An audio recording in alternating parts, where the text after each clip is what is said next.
थांबा जरा. हा व्हिडिओ स्क्रोल करू नका. कदाचित आजचा संदेश तुमचंच आयुष्य बदलू शकेल. शेवटपर्यंत ऐका. कधीकधी ना आयुष्यात अशी वेळ येते जेव्हा सगळं काही चुकीचं होतंय असं वाटतं. कितीही प्रयत्न करा, कितीही मेहनत करा, तरीही गोष्टी हातातून निसटतात. आणि मग मनात एकच प्रश्न उठतो, हे सगळं माझ्याच बाबतीत का होतंय? आपण हसतो वरवर, पण मनातून तुटलेलो असतो. रात्रभर झोप लागत नाही, डोळ्यात पाणी येतं आणि वाटतं कोणीच नाही माझ्यासोबत. पण मित्रा, नीट ऐक. जेव्हा सगळे दरवाजे बंद होतात तेव्हा स्वामींचा दरवाजा उघडा असतो.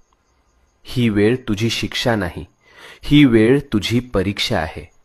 आणि परीक्षा जितकी मोठी तितकंच फळही मोठं मिळतं. तू रडलेला प्रत्येक अश्रू, तू केलेली प्रत्येक प्रार्थना आणि तू सहन केलेली प्रत्येक